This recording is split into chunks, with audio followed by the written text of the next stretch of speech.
You're listening to the M.A.V show, episode number 11. There's a high school for that.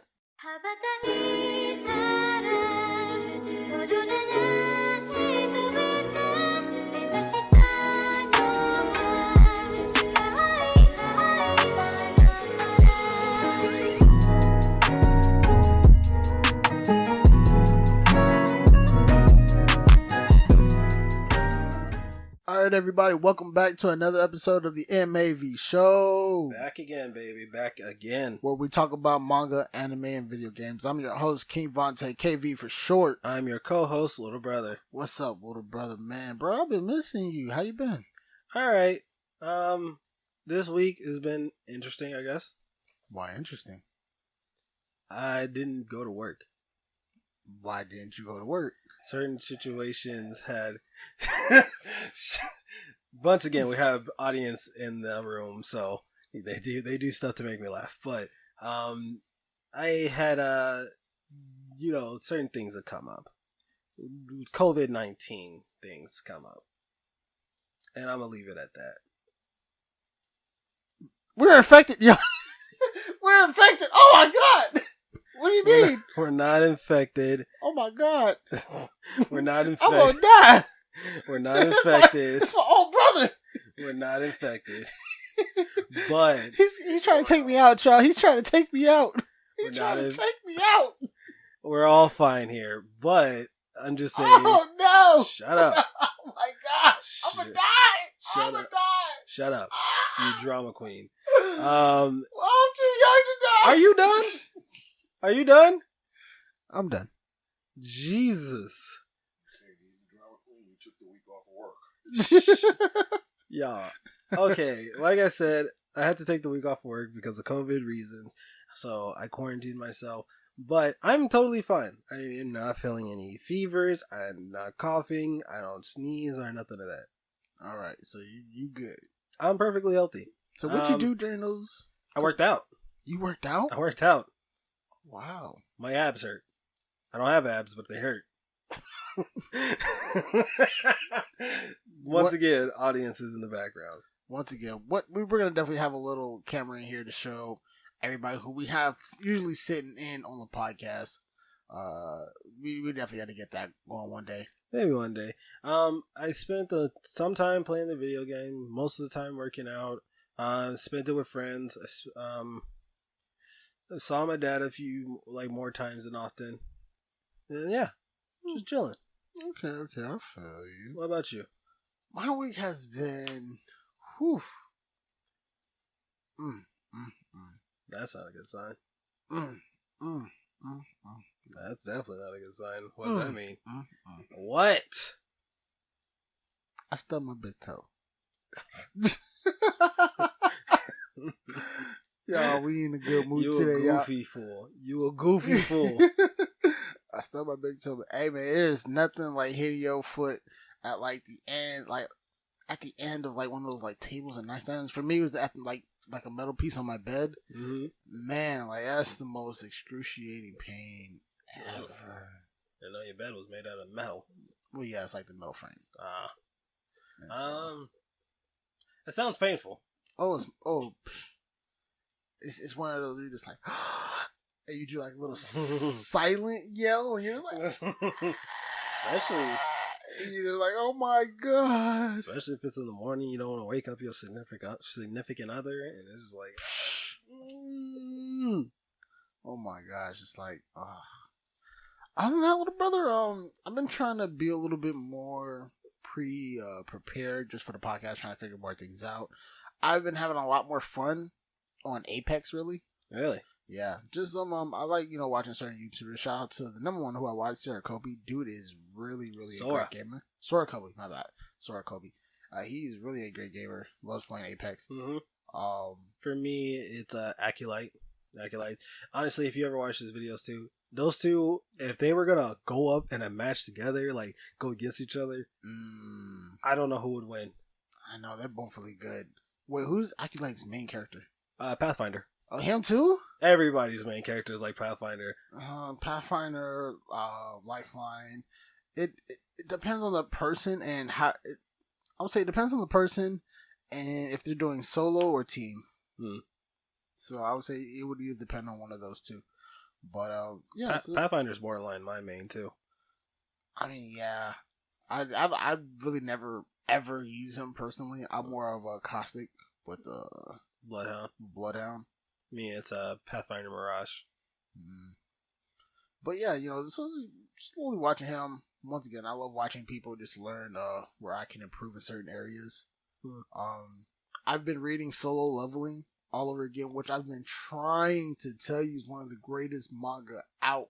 Period. I'm gonna get into it. I'm gonna read it. You definitely need to read it. Like, it is really, really phenomenal. So I heard it's supposed to be coming back in June, and I'm just like really, really, I'm like, yo, I need it.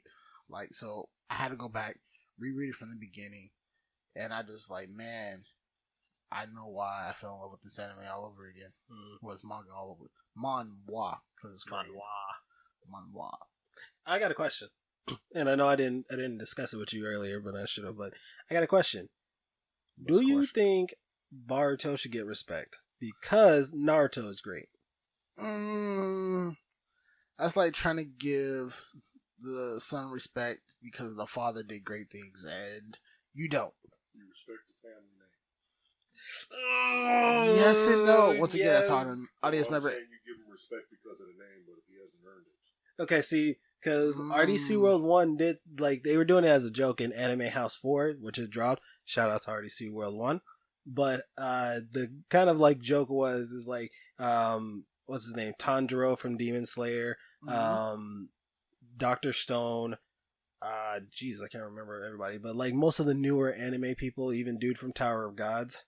Bam. Like, all of them. The 25th Bam. Even Midoriya, and, like, all of them are going out and about to go hang out or do whatever. And then Boruto shows up and he's like, hey guys, can I come with? And mainly Tanjiro's the main one. He's like, no, dude, we don't respect you, man. You get your powers handed to you and all that. And Boruto's like, no, man, come on, man. I do my thing too. I'm popular too. And he's like, yeah, but you get all your stuff handed to you. No, you didn't earn none of that. And like when they're training and all that. Shots fired. Like when they're training and all that, Boruto asks, can I train with you guys? He's like, no, dude, you don't train for nothing. Like, you ain't a real fighter.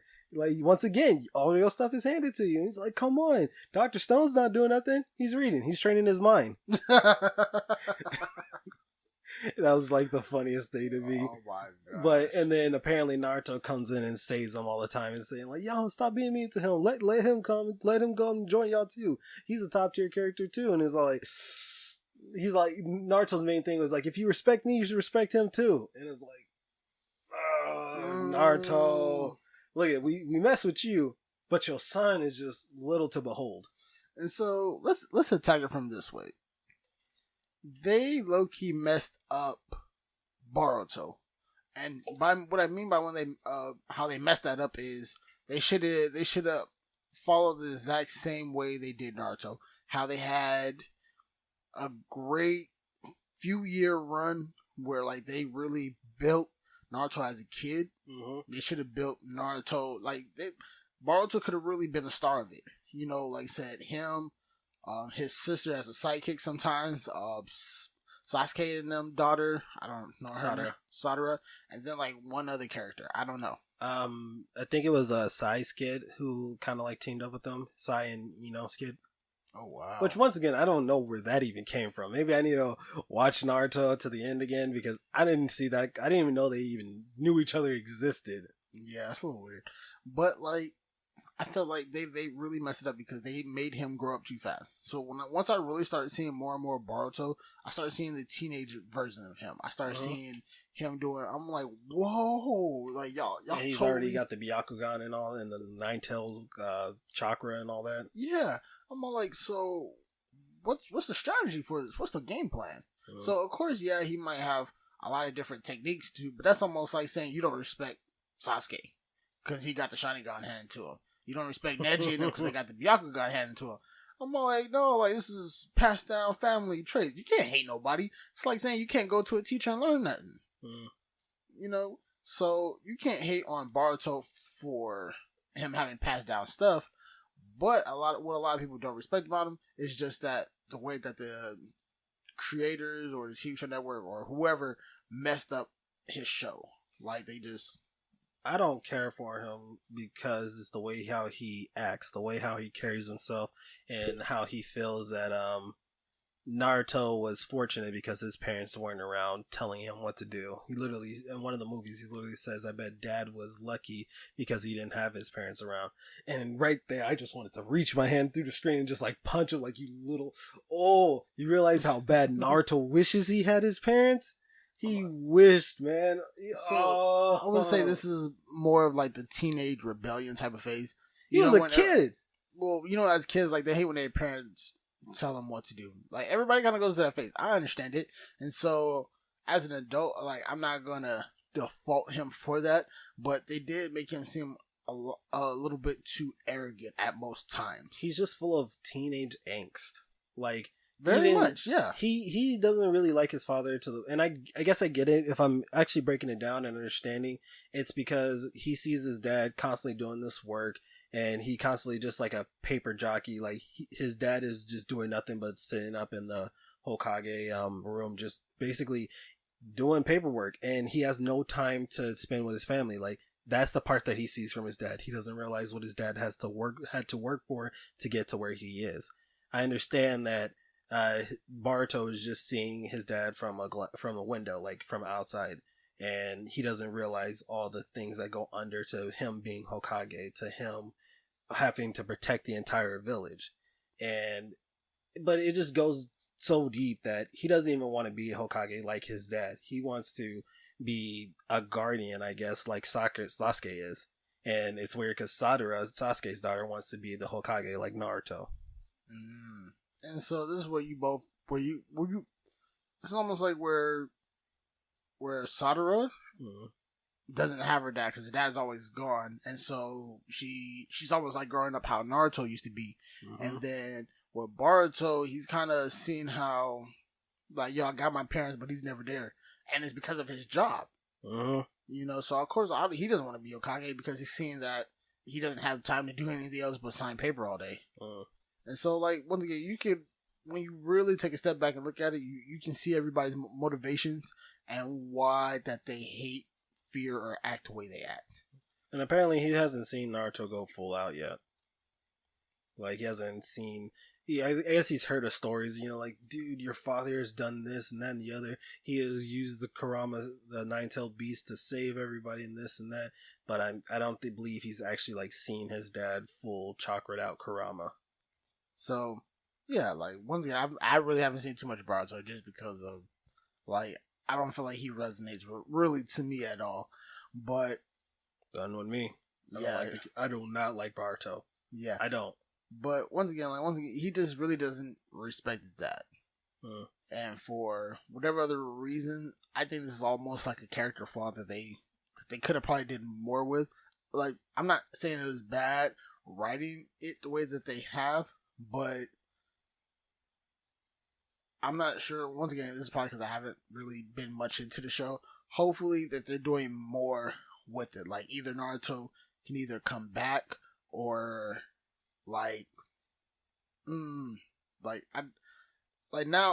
actually talking about it is making me want to kind of like, all right, let's just go. Like let's just watch it and see more about it. But I get what you mean because you wanted it to start from like when they're in school, right? Yeah, like Naruto. Like run it back. Like okay, cool. We're gonna run it back to them learning about the chakra and everything. Then we're gonna run through the tuning exams, and then all the other stuff, and then you bring up some other bad guy, evil war, whatever.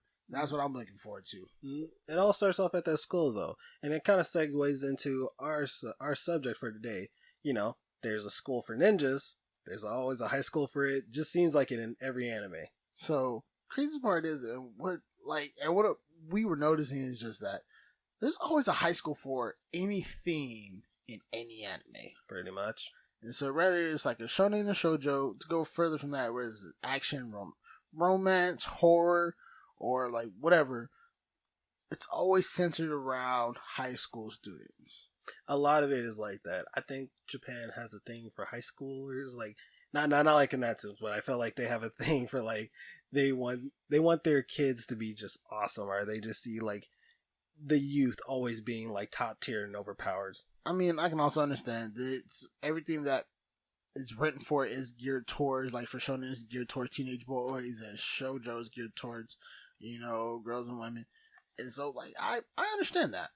Yeah, that could be it too. But so today, guys, we have come up with a list of different themes of classrooms and different animes.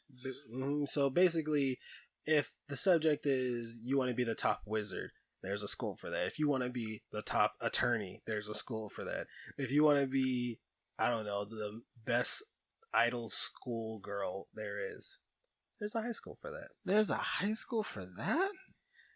That's probably, I could probably say comfortably there's at least 6 animes where the theme is girls being magical idols in high school.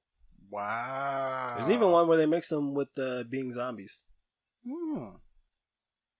I will not question that, nor will I think about it, because I just immediately was put off by the idea. I'm not gonna lie, it was funny seeing that though. The way it started off, she like wakes up in the morning, she's like, "Cool, I'm gonna go to high school. It's gonna be a good day." Immediately, as soon as she steps off her porch, a truck hits her, just mows her down.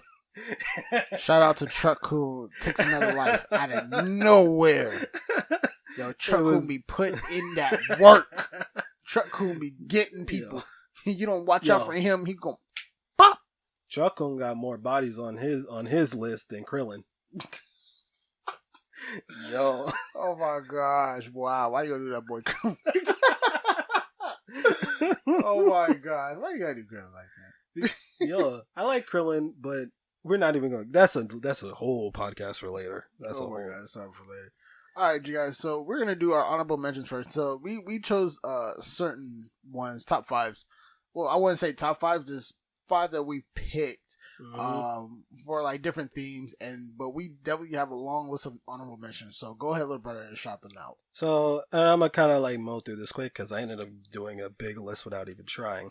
So I got High School DxD, Ruby, Soul Eater, Chivalry of a Failed Knight, Prison High School, My Hero Academia, and yes, we know that's like probably the biggest name out of this list, but we discussed My Hero Academia I think last week, so I didn't want to just get it like, episode after episode. We just talk about My Hero Academia.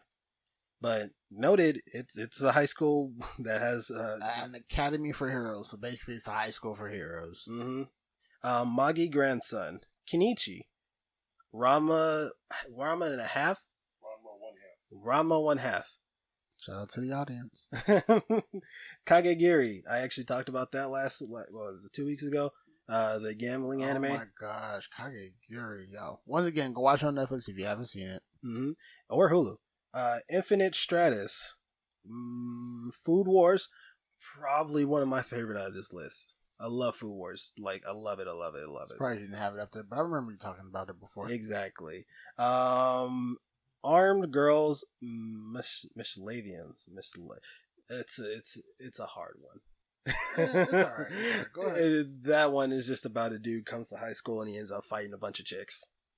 Because he's the only boy at the school, and he ends up fighting a bunch of chicks. Why? Because people need a fight, and for some reason they're allowed to carry swords. Shonens. Akuma no Riddle, which is basically an anime about a bunch of girls trying to kill each other. Okay. Excel World, The Master of Killing Time. Nagi no Asukura. It's a slice of... Actually, yeah. I actually remember that one. It's a slice of life anime that's not really a slice of life. It kind of centers around these kids going to high school, or to school, and they come from the ocean. Basically, the world is kind of like, at least their world, they're the islanders, and then there's the ocean people. They kind of like have to live their lives together and coexist, but it doesn't really work out. My boy David put me onto that one, and I actually want to keep watching that one. It's really slow though. I'm not gonna lie, it's really slow. Clannad and Ace Attorney, Haikyuu, and that's it. Well, we ain't gonna run over those. So shout out to my homeboy Roque. He was here last week. He loves Kanad. This dude definitely is a big fan of shoujo. So It was dumb. Oh my gosh, he would literally just jump out of the seat and rip him apart just for saying that. It was dumb because And that ending. I will definitely get him on this podcast, maybe even as a regular. It's one day. heart wrenching at the beginning, and especially that first season when you deal with the little girl who's basically dead and she doesn't even know it, and these kids are just trying to basically, oh, you're not dead, you're alive, and we love you, and that's sad. That's sad. It made me sad when she just ended up just going back to heaven or whatever. Yeah, but the way that they ended it was dumb. It was dumb. I'm not sure to agree or disagree. People are gonna hate me for it either way, but guess what, guys? I don't care. I don't. Fight me on it. Fight me. And with Haikyuu, I kind of really wanted to do one on that, but I kind of want to save it for later. So don't worry. I will say some pieces on Haikyuu for later. Haikyuu's been not even up and coming, because I know it's already on its fourth season, and I know people love it, but yeah, me personally, I haven't seen it because I don't think I'm that interested into volleyball. So it was crazy. I thought the same thing too until I watched it, and it is really regarded, I won't say by everyone, but by a lot of people I know, or just wherever I hear about it, like the greatest anime sport out there. Sport anime out there. I was going to say, I think people would differ with Kuroko no Basket. I mean, yeah, but you gotta watch it. You have to watch it. Even the character development, even their rivals and everything else, the other schools. I was really surprised because once again, I'm so used to the action and adventure and fantasy and magic. It's really hard for me to stray from that. But seeing Haikyuu, where it was a slice of life, it was, I won't say slice of life, it was sports anime, and just seeing how, the character development and wanting to be better and learning how to be better, learning about volleyball, I can actually watch any volleyball match now and really understand it. It's really weird, but I love it. And so I would say I would recommend it. I'll have to check it out one day. Mm-hmm. All right, so little brother, why don't you go ahead and start us off on your 5 interesting. There's high school for it. So see, and I did notes. I usually do notes for all of our episodes and all that, but this one kind of pushed me to a limit because I needed to break down the characters. I needed to break down the high schools and all that, So he definitely overthinks a lot of stuff. Where it doesn't really have to be that complicated. What it is? It is not. All right. So the first up on my list is Yamada-kun and the Seven Witches. Never heard of it. Yamada-kun and the Seven Witches. It's basically this high school where the main character Yamada goes into this school because he wants to get out of being a delinquent. He's used to being the tough guy. He's used to bullying other people, but he wants to kind of get out of the way. He wants to, do right. Sucks at it. He can't do it. Wait, what? I mean, he does. You see him getting better, but he goes into the new school and he's like, I just want to punch you in the face. I swear I do. So is he just looks at other people and he's just like, you know what? I think you deserve a good punch in the face. Or is he or does people do stuff to him? He's like, you know what? I can solve this with a good punch in the face. The second one. Oh, okay. But he kind of ends up running into this girl named Shirashi. Yeah, I'm gonna go with that one. Ura Shirashi, and he ends up stumbling into her, and they fall down the stairs, and they accidentally kiss. Which is a trope in anime that is, I don't know how you fall and I, end up kissing you. You can only see my eyes rolling. But when I hear grappling, I think they can hear your eyes rolling through the mic. But they end up kissing, and long and behold, and mind you, it's been a while since I've seen this anime, so correct me if I'm wrong. They end up switching bodies, and they don't realize it until later. How do you not realize you switch bodies with a whole nother gender? They didn't realize it. They didn't realize it immediately, but they definitely realize it eventually. And they kind of go back, talk to each other, realize it was a kiss that ended up switching them. Because this anime revolves around these 7 witches that have certain abilities that when kissing a certain other person, it activates that ability. Okay, definitely a little bit interesting. Oh, by the Concept. way, I'm sorry. The high school that they go to is Suzuku High School. Which is for. Actually, just a normal high school. So it's a normal high school, but has witches in it. Mm-hmm. These witches basically these girls ended up getting their powers just by pass down, and specifically at this high school. Nobody really knows about it. Only the girls themselves kind of like know about it, but they don't even really play with their power like that until they end up running into Yamada because apparently they don't kiss nobody except Yamada. Yamada ends up kissing not only Shirashi. Jeez, these names are gonna kill me today. He not only ends up kissing Shirashi, he ends up kissing Adagiri, Asuka, Sasushima. Yeah, I'm gonna go with that one.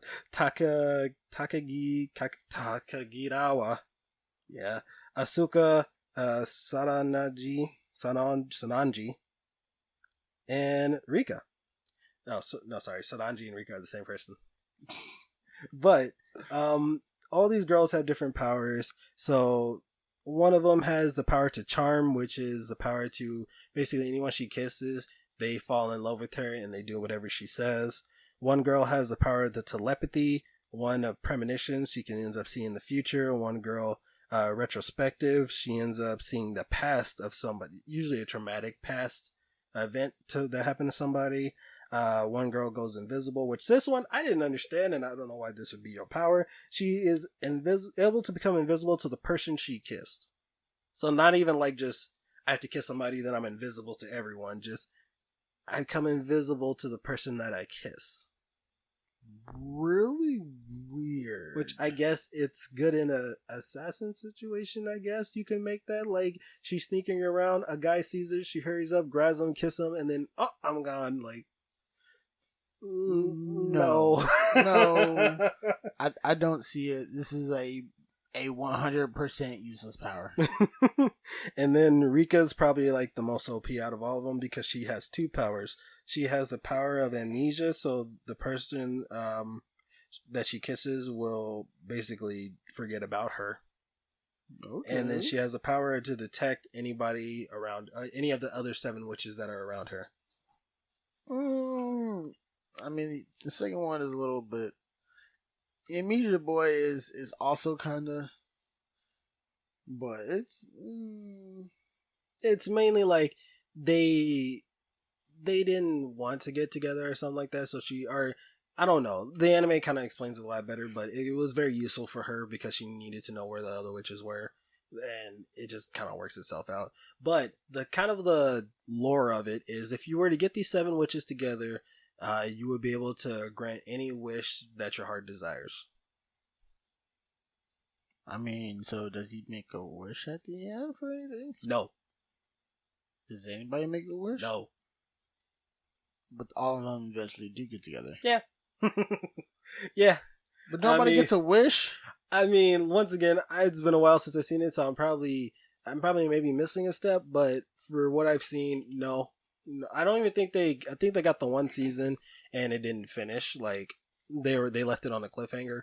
But as far as I've seen, it just kind of, I would almost even call this a slice of life, because nothing too crazy goes on. It's just, I kiss people and then I end up switching powers with them. Like it gets weird. It gets weird at one point because he gets his like band of friends, like other than the witches, and even like his guy friend is all like, "Huh, you switch bodies when you kiss her?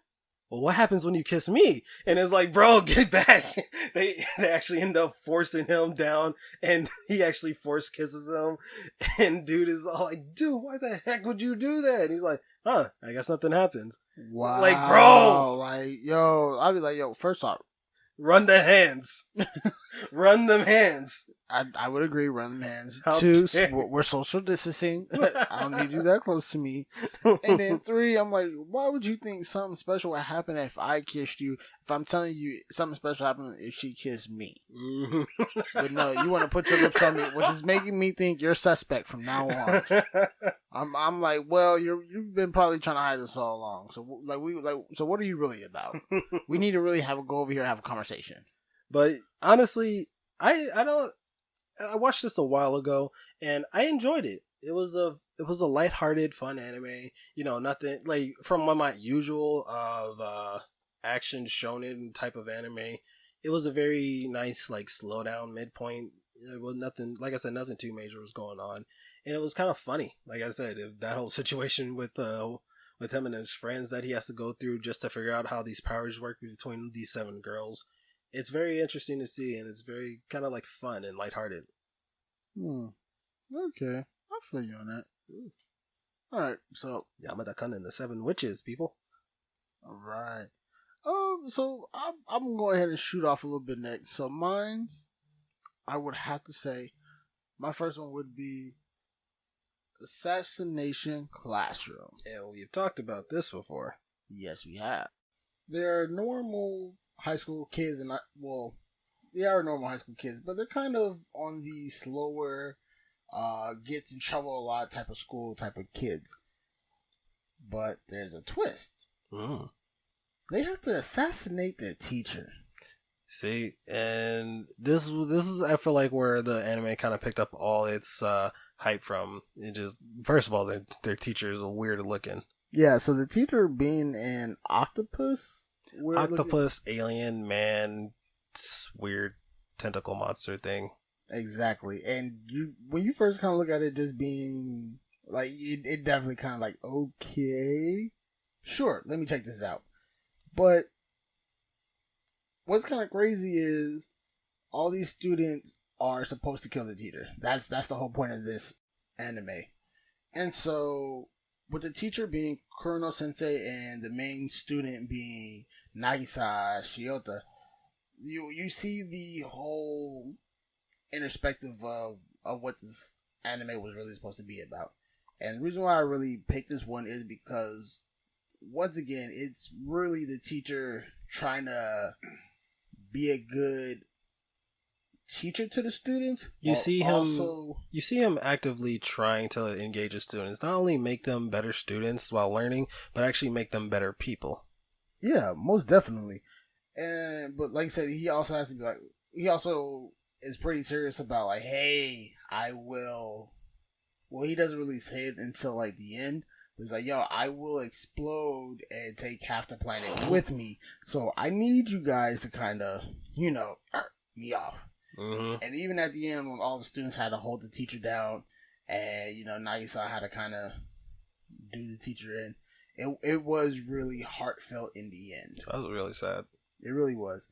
But once again, what I really, really liked about this show is the whole assassination type of thing, because there's not too many ways you could have spun this to where it's a high school, where you have high school students learning about assassination.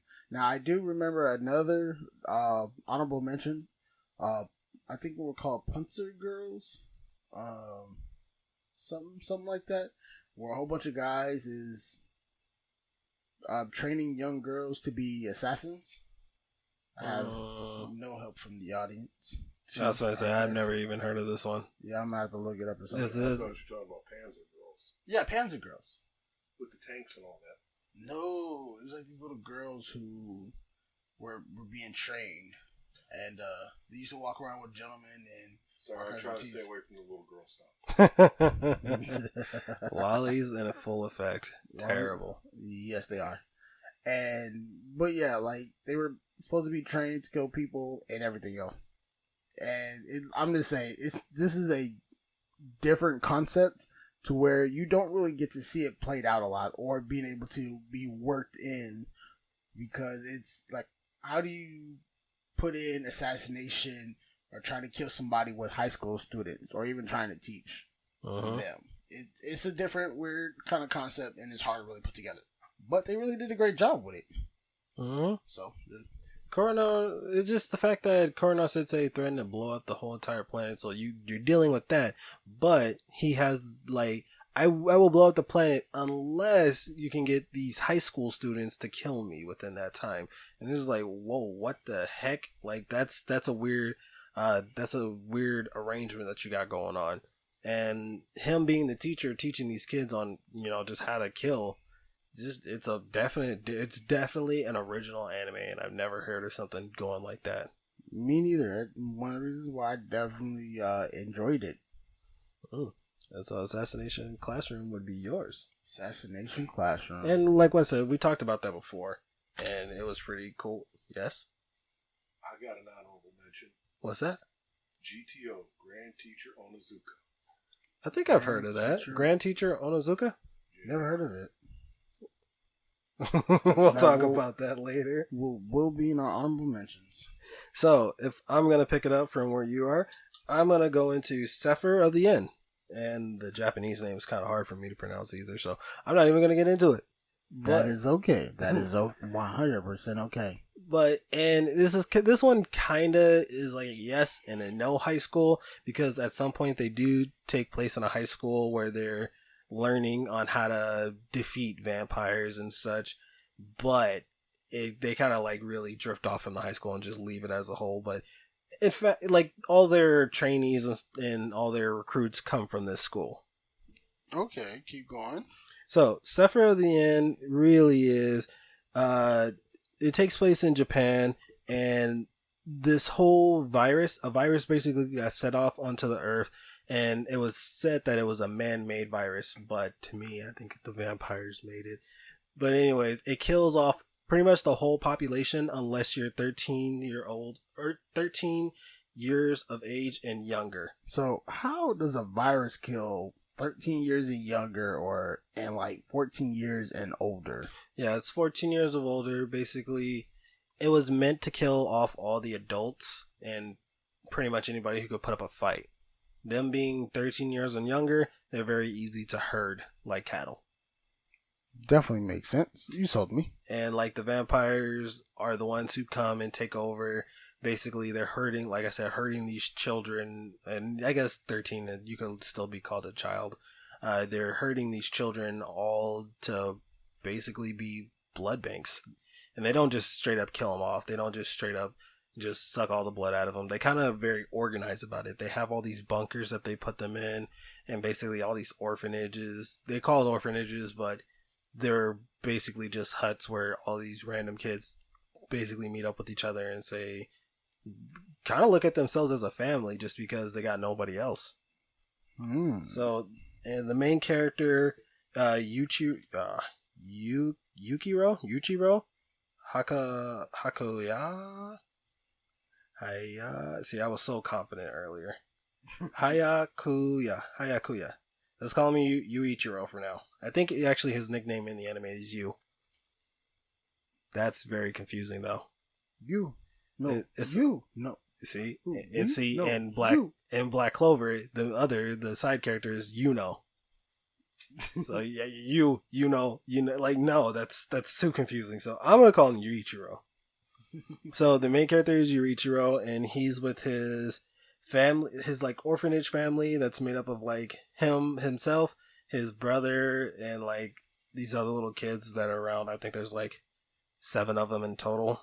I really didn't want to like break them all down, but the other main one is Mikola Hirikata. Basically the same last name as Yuichiro, but Mikola is his like brother, who he basically like, that's my brother. Like, we're definitely not blood, but we've gone through all this together, so we're brothers.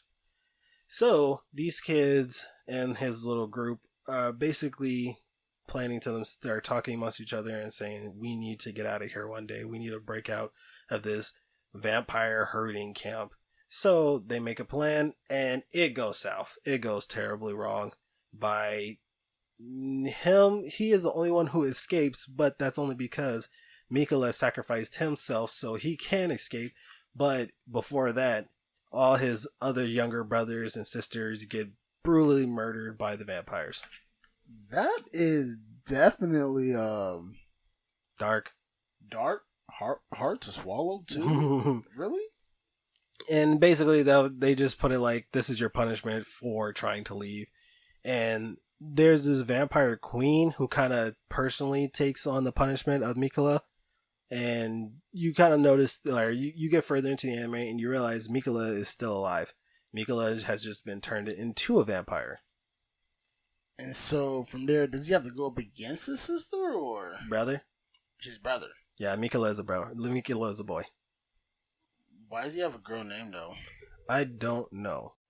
But Mikola is, like I said, the only survivor of the orphan group that they were a part of, that Yurichiro was a part of.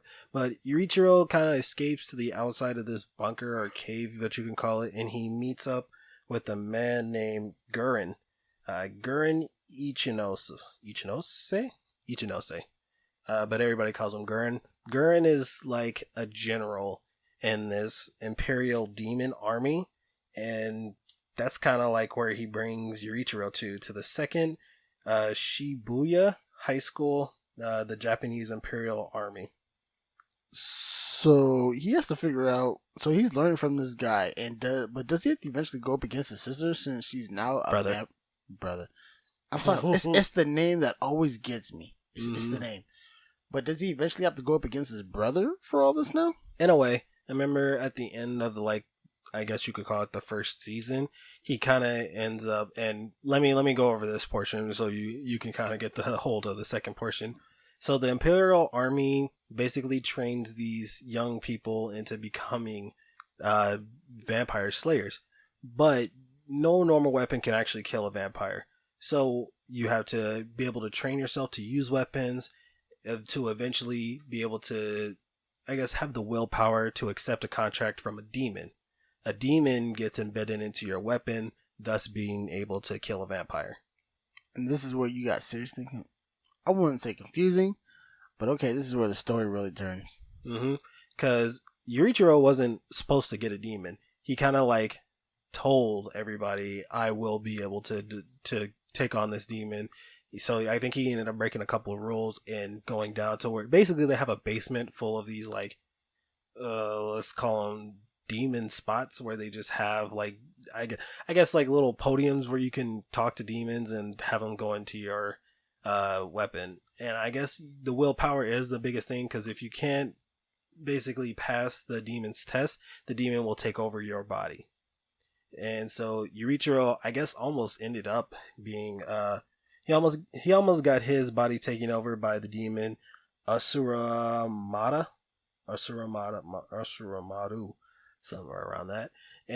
But I guess he kind of like turned it which way or another and said, no, I'm not going to let you, just because. And he used that tragic backstory of him having to lose his family to the vampires. He tried to use that against him, but he's saying, I'm using that for me. I'm using that as my motivation to get my one, or to put it in. He's basically like Eren, like from Attack on Titan. Yeah. He wants to put lay waste to all the vampires. So, but he gets his demon. He gets set upon this team where he meets up with his other teammates, Shinoa, Yurichiro, Shina. Wow, Kimazukui, and just like, I know he has one more, but I forgot her name. I couldn't really find it either. He ends up getting put apart in this team, and basically they just have to work together to fight not only these vampires, but I guess they're demons too, because they have these things called the Four Horsemen, and they're just like giant towering demons. And I'm not even going to get into that because they didn't explain it too well. But he goes further and further and finds out more about these vampires and what they're about. Mainly the two big ones are Crowley Esford and Krull Tempest.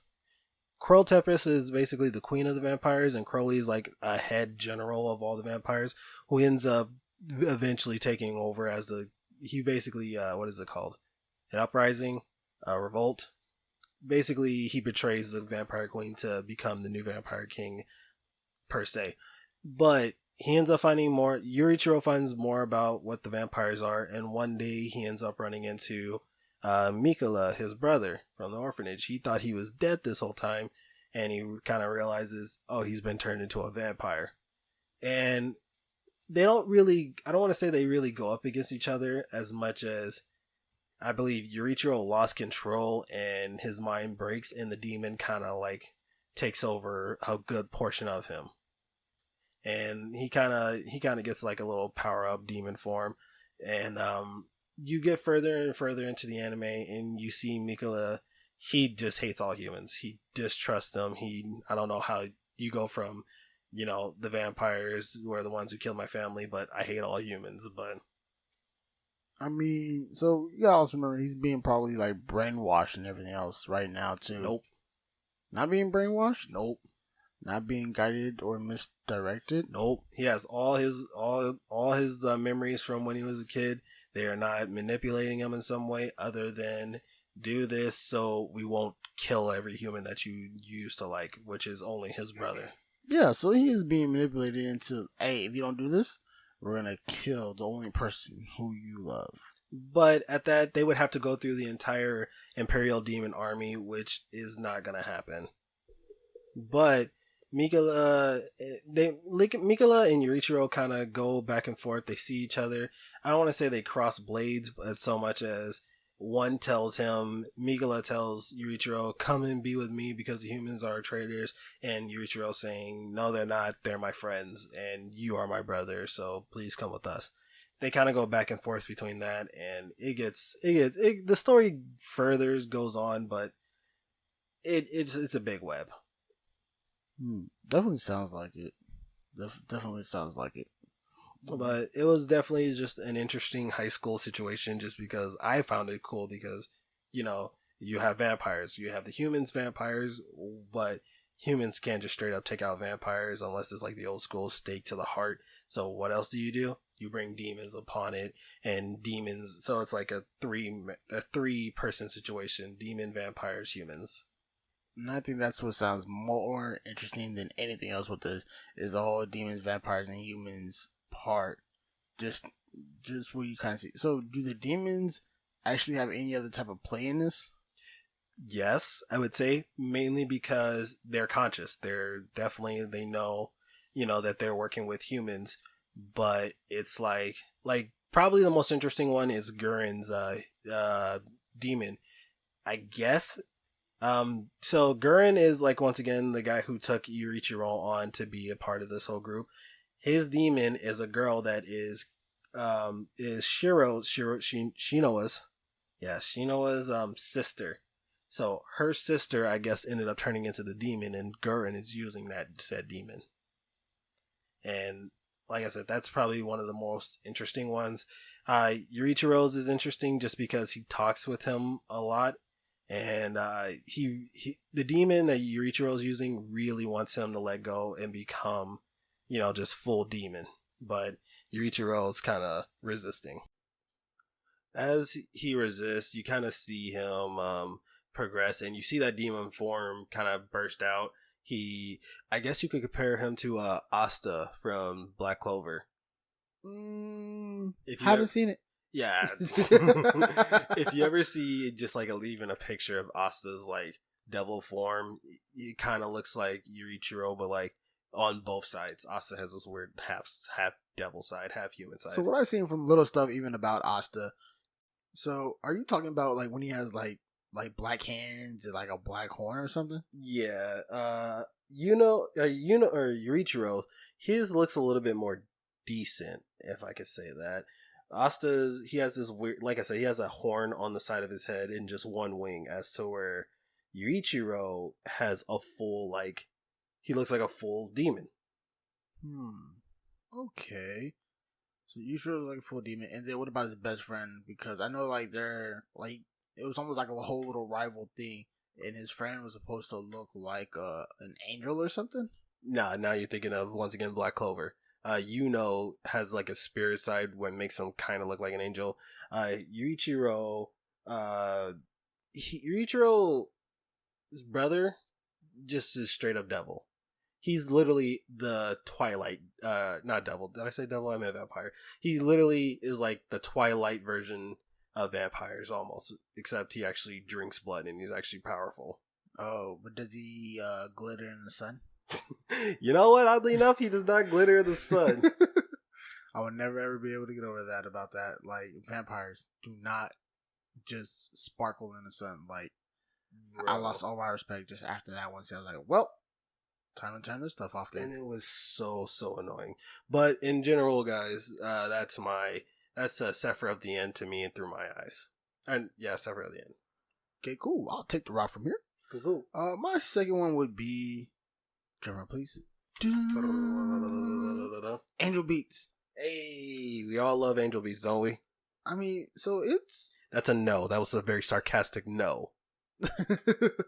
Well, Angel Beats, I won't say it's underrated or really kind of flown under the radar. Angel Beats is definitely known to maybe 4 out of 10 people, somewhere between 4 to 6 out of 10 people, and it's like one of the few animes that I've almost cried while watching. Ooh. And like I felt a lot of emotion. Okay. So Angel Beats High School is set for kids who are in purgatory. And you got the main characters, which is Yuzuru Otonashi, Yuri Nakamura, and Kanede Tachibana, which is what she is known as Angel in this anime. And so from here, you have the and they always keep renaming it almost every other episode, the Not Dead Yet Battlefront. When Otonashi kind of comes in, he sees these other group of kids at the high school trying to fight one girl named Angel, and like he's not really understanding why. They're not understanding why. They all understand that they're dead or have died and are in purgatory, but they're wondering why. Like they haven't really crossed over yet. I thought they sorry to interrupt. I thought they lost their memories. Yeah, so they understand that they're dead because like they keep dying and then like they'll just back up here. Okay. So like they know that they're dead, but they don't necessarily know. I think some of them might know how they died, but some of them don't. Wasn't it that when they figured out how they died and come to peace with it, then they finally go to heaven? So something like that. So basically what Angel Beats really was is it. Since all of them went to this high school, they were all supposed to live a normal high school life. Oh, that is what it was. So so once they like kind of live their high school life and live their high school days, that's when they all started, disappearing. That's when the main character Otanashi started noticing like, wow, once you, because like I said, a lot of them died horrible, gruesome deaths.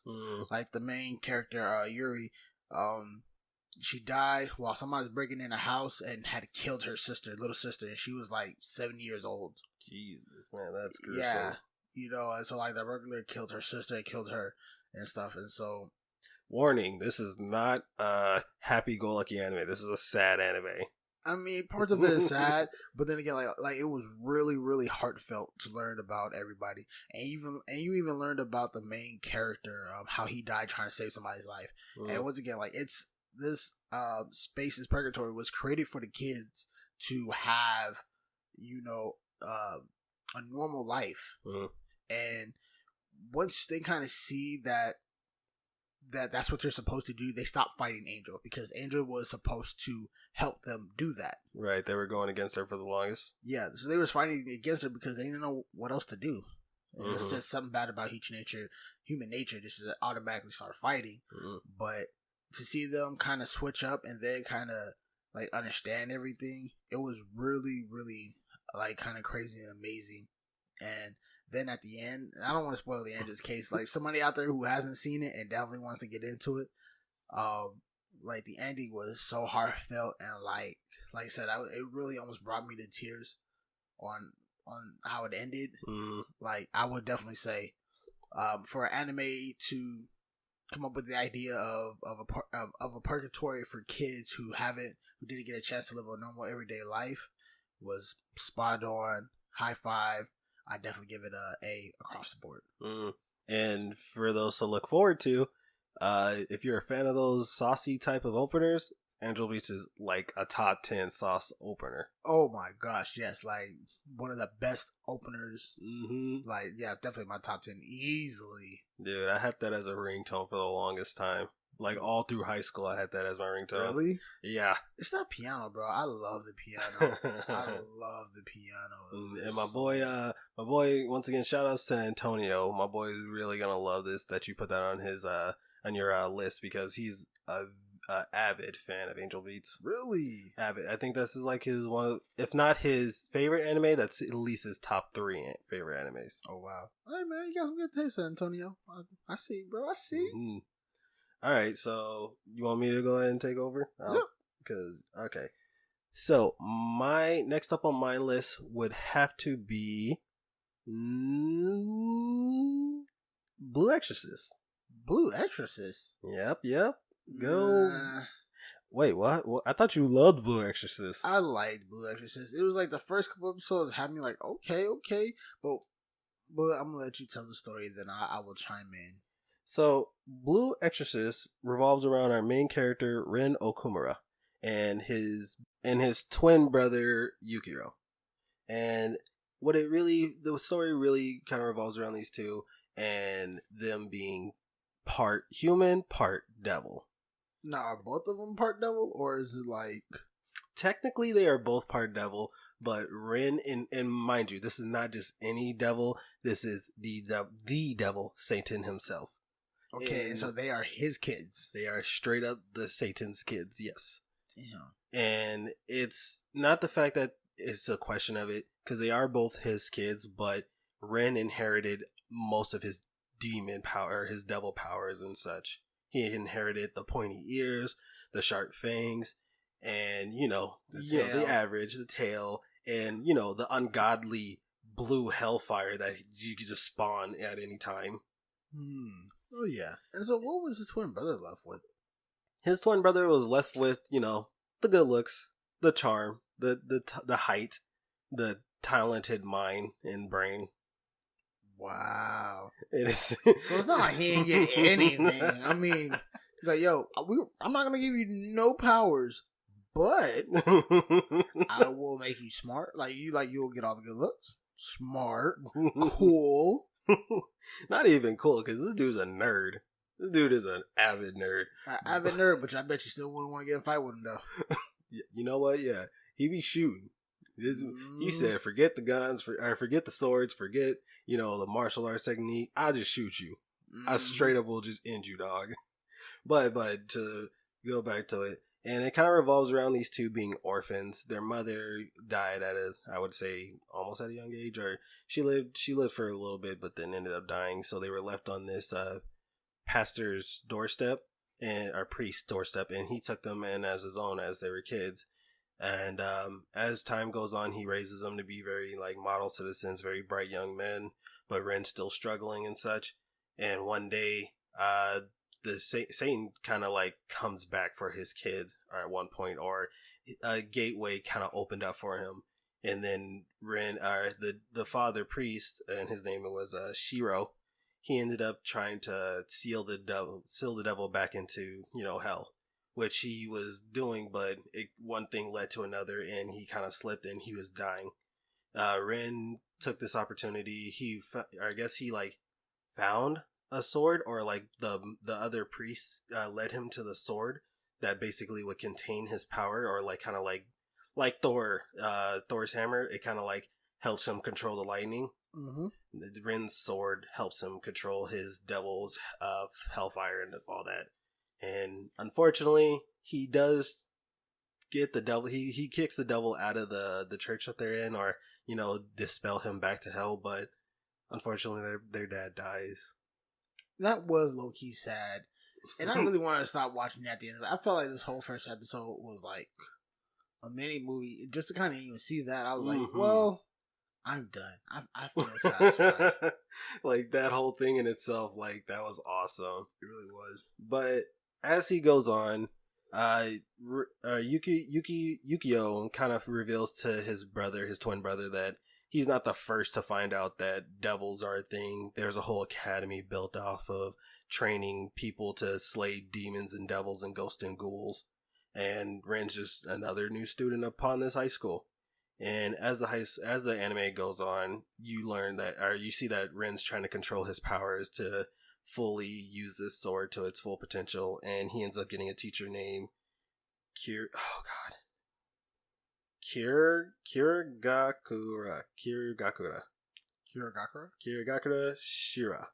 Shura. That was like the chick with the flames. Not flames, but like she had that pink, all pink hair with the blonde, and she'd always, be Reminds you of a Blaziken, kind of. a Blaziken. Yeah, you know, like old school Pokemon Blaziken. I guess you're right. I guess you're right. I mean, but that or like a phoenix, just a wide the way she looked. It was with the red hair and the yellow tips. Like, yeah, her main things were snakes, though. Because herself, she's not human. She's a demon. I think everybody knows it, but she's controlled her power to the point where I'm allowed to be here because I help you guys kill other demons, and actually, Rin and Yukio's dad was the one to find her and teach her, if you keep doing this, we're going to eventually kill you. So come with me. I'll teach you how to control your powers, and you'll be safe. And that's why she kind of took on the role, like, I will train your son in your death. Aww, that's so sweet. So as you get throughout the anime, it just kind of like, once again, she starts to control his power. Never really does, though. He never really gets full control of it. And at one point, you actually see Yukiro kind of reveal some of his devil power. The twin brother? Yes. Oh. Although he still isn't like, a vessel for it. He kind of like, he can get to that point. I mean, that's good to know, because just to see like one brother kind of do it, you're just like, but to see the other brother also kind of do it, Mm-hmm. I was a little bit like, all right, cool. I'm a little satisfied, right? But in total, that's what it really is. Rin ends up getting his friends along the way. Kamekiri, Kanakomaru. I remember that name specifically. Shima Renzoku or Renzo, but the one main friend that he had was Shiami. Shiami. You remember Shiami? She was the blonde girl. She was like the first one to actually be his friend. And she is like, Shiami. She was the summoner. She would always summon like that little green little moss tree thing. It's been so long. But like I said, just as the anime progresses, there's actual character development within it, and it goes on. And like you said, I'm not gonna spoil the ending, but it's actually worth the watch. I mean, I would agree. Even though this only kind of getting just a little bit past the first season, it definitely. Well, it was only 2 seasons out, actually, huh? Unfortunately, that second season kind of falls off. It's not really as entertaining as the first one. Okay, I think I just stopped right after. I mean, just right at the end of the first season. But it was really good. Like I said, it was weird seeing him have to go through the whole demon, like the school just to fight demons and meet other people for it. I'm all like, I mean, I can see it, but just how it started off, I didn't really think it was gonna go there. Right. I was surprised, but it was still definitely good though. Definitely good.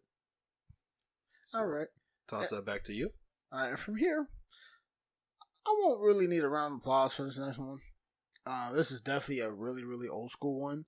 I just like it just because of how mellow it was. Just for me back in the day, it was just something really, really cool. So my third pick is the Ouran High School Club.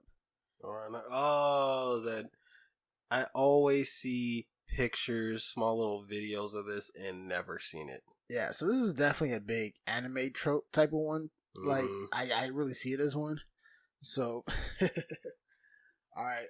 So this high school is mostly centered around like rich kids, and so with all these rich kids, you have these girls who have like a lot of free time, and it's not really them being in classes, but it's centered around these girls going on dates with certain guys in this high school. Okay. The host club. And so from here, we actually have a character called Haruhi, who looks like a boy, but really is a girl. So when she first stumbles onto the club, she accidentally breaks a vase. she then has to work for the club, but the club is all boys, and their goal is to basically date, to go on little dates or have little tea time with the women there. But the guys don't know that at first. So I'm just so it was weird at first because, and we see this, like I said, that definitely a lot of anime tropes and everything, where we see female characters look like guys and then guy characters look like girls. And I've always just was like, I don't like to be confused when I watch my TV shows and try to guess everybody's gender. I was gonna say, you remember Grell from Black Butler?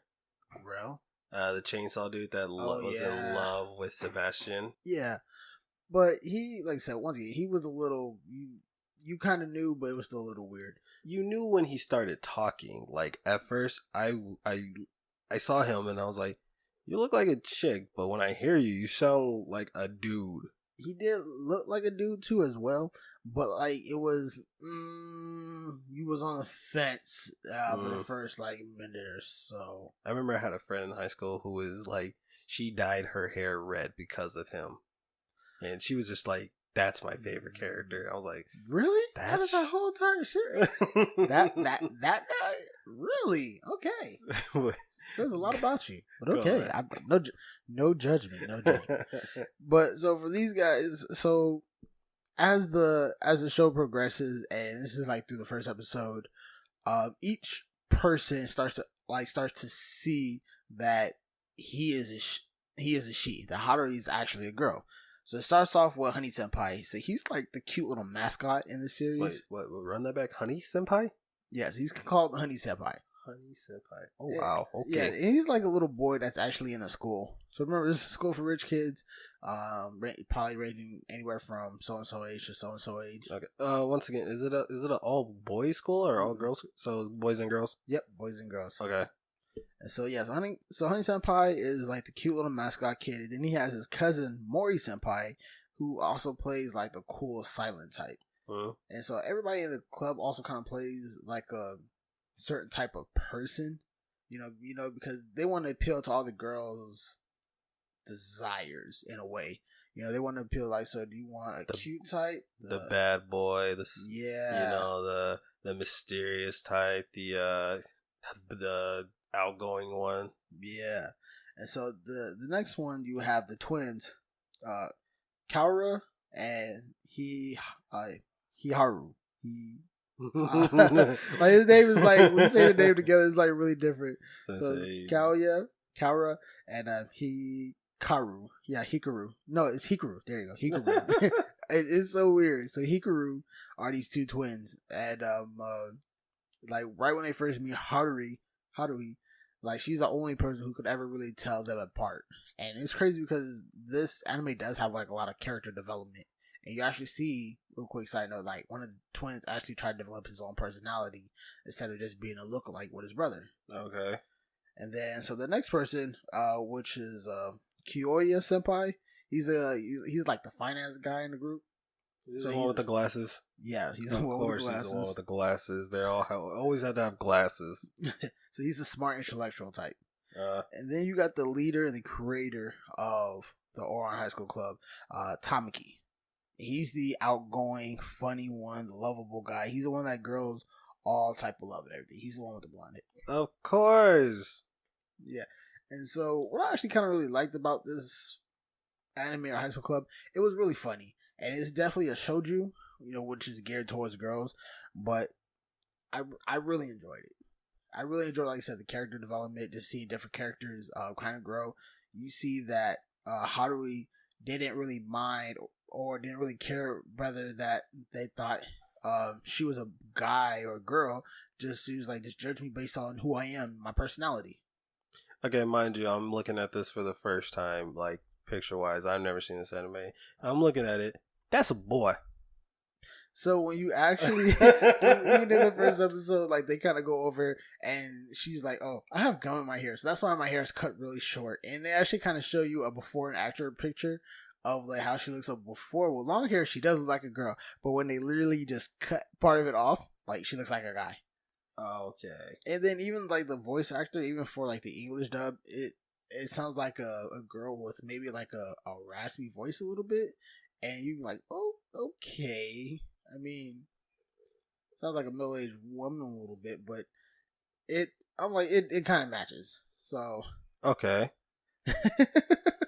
yeah. So my little brother's looking at pictures of it, and like I said, how do we have long hair?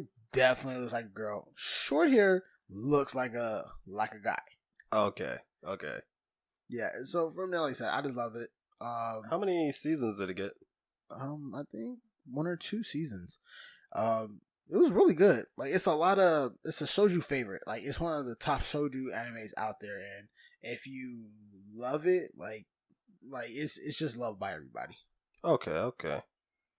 So that's yours? Yep, that was mine. Go ahead with yours. All right. We're actually coming up to the end of this, and I still got 2 more.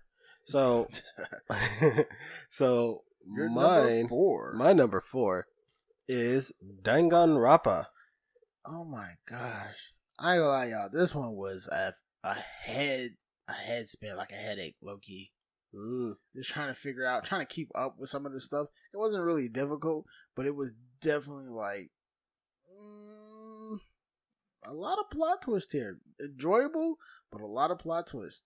Yes, sir. So Danganronpa follows our main protagonist, Makoto Nagi. That's his name. They called him Nagi, so that's what I'm gonna call him from now on. It's totally okay. And look, it's because I just had trouble with that first name. I'm not gonna name all these characters. I'm gonna name probably the characters who, in spoiler warning, I'm gonna go because there's like 3 seasons of it. I'm gonna say the characters who here's the Top thing. 3 main important ones. Yeah. So the story revolves around these students going. They're supposed to be the top of their specific class, and so you have like the top of the art club, the top of the athletic club, the top of the just tops of their in their kendo, baseball, right, all these other different types of even clubs. even biker. Like, why is there a club full of bikers? Oh yeah, that was weird. So swimmers too. They all they all took them into this school where they had to survive to win, and it was set up by this little lovable bear, Atamano Kuma. Lovable is not a word we can use here, so we'll take the word lovable out. Sadistic bear. Is the word I think you're looking for. So this little sadistic bear named Kono Kuma. Well, yeah, we'll go with Kuma for short. I think I pronounced his name wrong. Yeah, it's all right. So Kuma was this bear who was like the principal of the school, telling the students what they can and can't do. And from there, it was actually Monokuma, just Monokuma. Monokuma. I don't know why I said Atamano.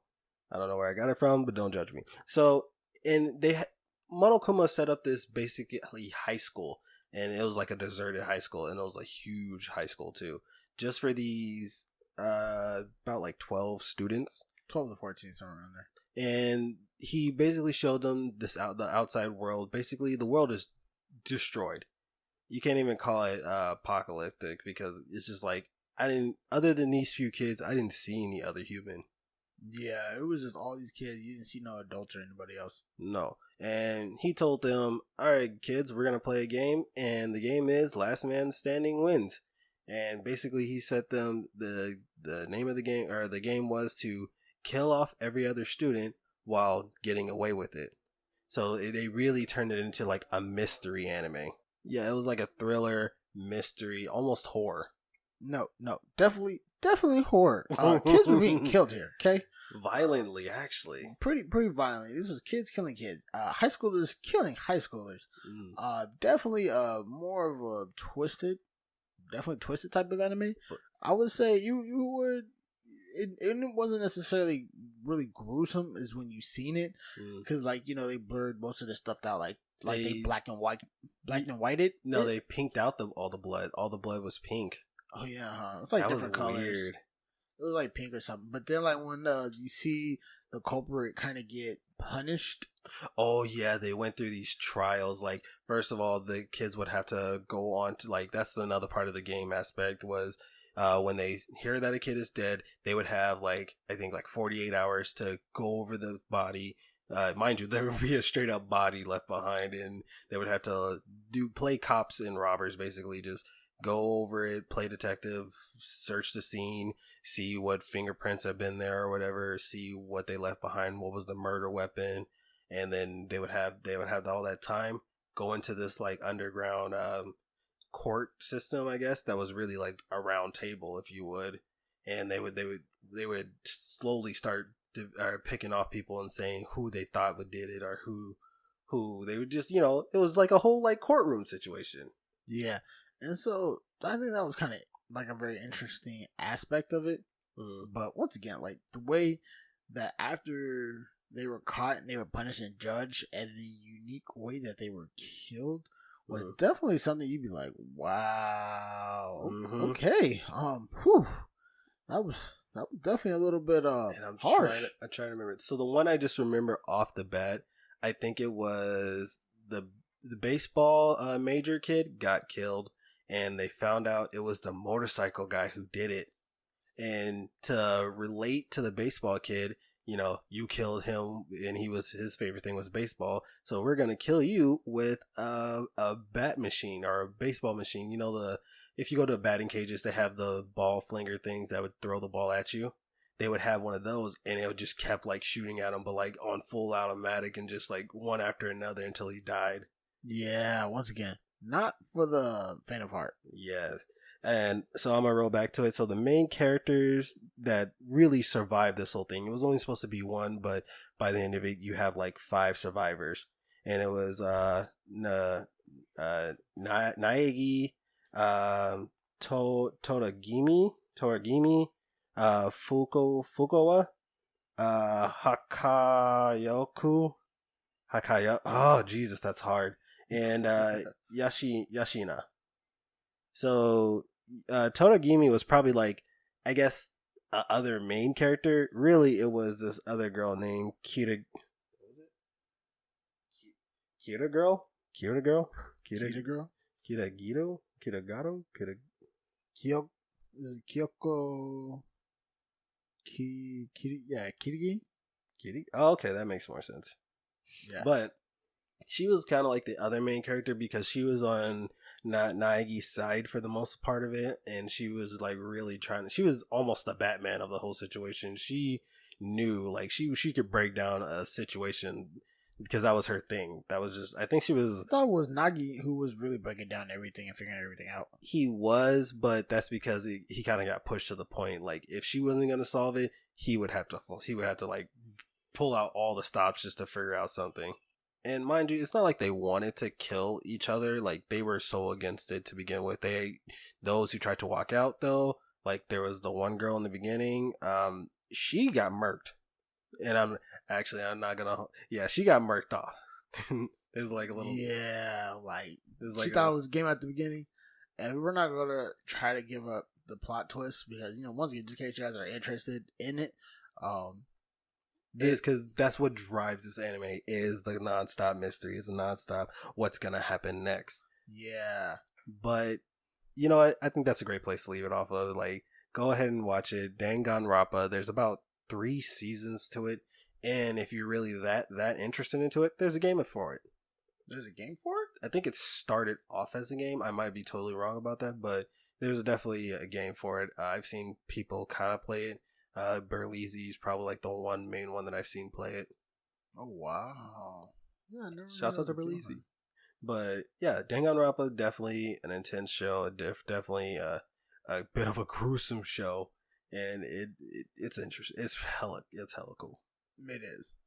All right, so my 4th one would be High School of the Dead. Hey, don't disrespect it like that. No, man. Don't disrespect it like that. You know why I don't like it. Yeah, so my brother does not like zombies. Like, so I think we've actually discussed this in a previous episode too, or at least, hinted on it, or at least shown a light about it.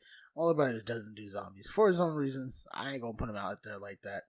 He just doesn't do zombies at all. It's not gonna happen. Don't ask me about it. But continue. Yeah, so High School of the Dead starts off with Takashi Komaru. He is a normal kid. And what I really like about this anime, everybody here is normal. Like, you have some kids who might specialize in a certain thing, like, if they did an extracurricular activity, but all these kids are normal. Like, ain't nobody got no superpower, ain't nobody, like, really, like, no. Everybody here is really, really normal kids. Nobody's Kamehameha anybody out the atmosphere or anything like that. Yeah, none of that. And so, yeah, it's about this kid named Takashi Komaru and his friend named Rei Miyamoto. Yeah, Rei Miyamoto. As kids, they were supposed to, grow up, have a life together, and all that. But due to his indecisiveness, she decided to date their friend. And so this was Takashi's, like, supposedly his best friend, Hisashi. And so during this time, Takashi is learning and seeing that, somebody just got killed at the front gate. And so he's like paying attention, was like, I'm praying I'm just tripping right now. Jesus. I'm praying like, I did not just see what I see. Honestly, continue, but that's a fear. Oh, Jesus. Yeah. And then it's going from there. The school slowly starts getting infected. And so, Rei, Takashi, and Hisashi all run up to the school roof. School roof. And I don't know why every single anime, everybody just gets up on a roof and has like every single. Like, it's so weird. I don't even understand that. They all get up to the roof and they find out Hisashi got bit and he starts turning into a zombie. And Takashi actually makes the decision to go ahead and kill him. But his friend Ray accuses him of jealousy. I'm like, he just saved your life. I'm just sorry. That's funny. I'm like, he's like, you can't say girlfriend, friend. Yeah. I'm like, he just saved your life. You can't be mad at him for doing that. True. I don't care if he was your boyfriend. He's your dead boyfriend. Like, do you not realize he's not your boyfriend because dude is a zombie? These people over here, zombies. The people that we killed back there, zombies. Like, what are you not seeing here? Yeah. And so Takashi and Ray basically meet up with other students and they all try to battle through at first getting out of the high school full of zombies. They acquire another girl who's really good at kendo, who walks around with a wooden sword. The high school president, a nerdy kid who creates like a nail gun. They were all pretty cool characters, but once again, like, they were all normal kids. All people that you want in a zombie apocalypse. Not necessarily, but you know what I mean. Like, if you're gonna be good at something, I'm glad you can make a makeshift nail gun that can actually kill. Yeah, I'm glad that you're decent with a sword. Yeah, and then the other one, like, the girl wasn't really any help. The high school president. Wasn't she a medic? No, the teacher was a medic. They hooked up with the school nurse, and she started following them around too. So luckily they had a medic too. Freaking cougar. Yeah, and so, like, they really, battle their way through the town, a police station, a mall, all trying to get through this. They even and as they're like fighting, they're trying to get through societal breakdown too. So you got people who are also trying to fight. This is the things that you would see in like an American type of stuff where you got people trying to survive. They're taking your food and guns too and stuff like that. Right. So they all go through that. But think of any zombie apocalypse movie that you've seen. They pretty much go through it as well. But I think that one of the craziest things on there is when they go up against a corrupt teacher or like a really weird teacher who's trying to make himself seem really pious. Oh yeah, I remember that guy. He was like, follow me and you will be safe. And not only that, you will be rewarded in like whatever afterlife or whatever crap. Like, he was basically making himself a deity.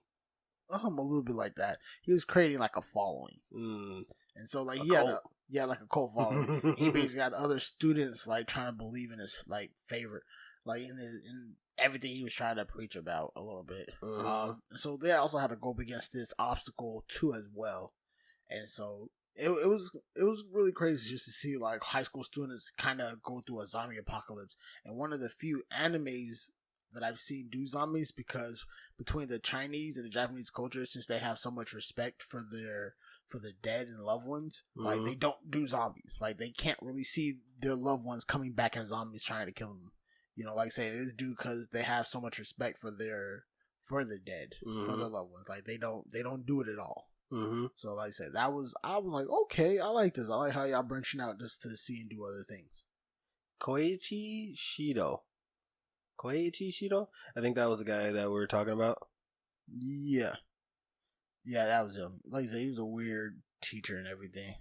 And dude, so what made him weird is that he was hitting on the high school girls, and basically they were following him because he was cult. Don't follow him.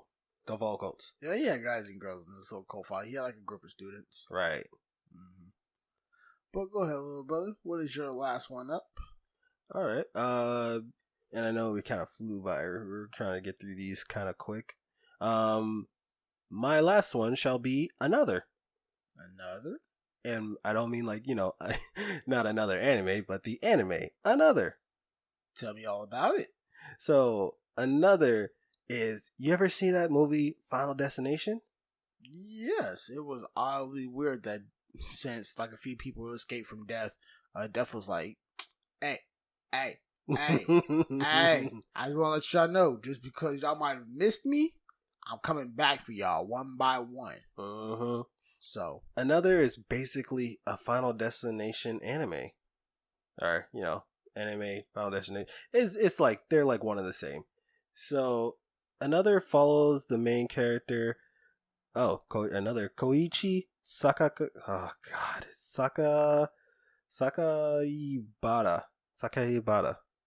And his like, I guess you could also call him main character, Mei Miyazaki. Mei Miyazaki. I think that's exactly how you pronounce that. And the whole story about this, and I'm gonna just kind of go over real quick. Basically, when he goes into this new class, the classroom already has a rumor. There was always a set number of students and one extra student, and it would also be an extra desk in the classroom. And Mei Miyasaka would sit in this desk. The whole thing was nobody talked to Mei. Nobody knew Mei because she was the extra student. And the extra student, though, it was like years before them, like generations before them, that student died.